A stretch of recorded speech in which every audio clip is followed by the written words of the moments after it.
James Blaine eulogizes President Garfield.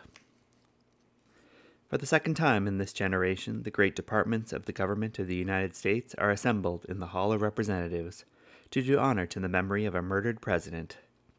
Lincoln fell at the close of a mighty struggle, in which the passions of men have been deeply stirred. The tragical termination of his great life added but another to the lengthened succession of horrors, which had marked so many lintels with the blood of the firstborn. Garfield was slain in a day of peace, when brother had been reconciled to brother, and when anger and hate had been banished from the land. Great in life, he was surprisingly great in death. For no cause, in the very frenzy of wantonness and wickedness, by the red hand of murder, he was thrust from the full tide of this world's interest, from its hopes, its aspirations, its victories, into the visible presence of death, and he did not quail. Not alone for one short moment in which, stunned and dazed, he could give up life, hardly aware of its relinquishment, but through days of deadly languor, through weeks of agony, that was not less agony because silently borne, with clear sight and calm courage he looked into his open grave. What blight and ruin met his anguished eyes, whose lips may tell, what brilliant, broken plans, what baffled, high ambitions, what sundering of strong, warm manhood's friendship, what bitter rending of sweet household ties. Behind him a proud, expectant nation, a great host of sustaining friends, a cherished and happy mother, wearing the full, rich honors of her early toil and tears, the wife of his youth, whose whole life lay in his, the little boys not yet emerged from childhood's day of frolic, the fair young daughter, the sturdy sons just springing into closest companionship, claiming every day and every day rewarding a father's love and care, and in his heart the eager, rejoicing power to meet all demands, and his soul was not shaken.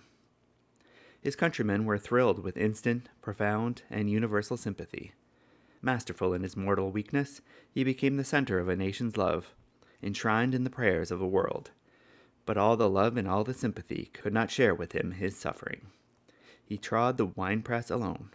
With unfaltering front he faced death. With unfailing tenderness he took leave of life. Above the demoniac hiss of the assassin's bullet he heard the voice of God. With simple resignation he bowed to the divine decree. As the end drew near, his early craving for the sea returned.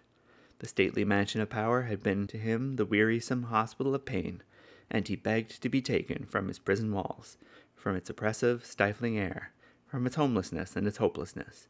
Gently, silently, the love of a great people bore the pale sufferer to the longed-for healing of the sea, to live or to die, as God should will, within sight of the heaving billows, within sound of its manifold voices. With a wan, fevered face, tenderly lifted to the cooling breeze, he looked out wistfully upon the ocean's changing wonders, on its far sails, on its restless waves, rolled shoreward to break and die beneath the noonday sun, on the red clouds of evening, arching low to the horizon, on the serene and shining pathway of the star. Let us think that his dying eyes read a mystic meaning which only the rapt and parting soul may know. Let us believe that in silence of the receding world he heard the great waves breaking on a further shore, and felt already upon his wasted brow the breath of the eternal morning.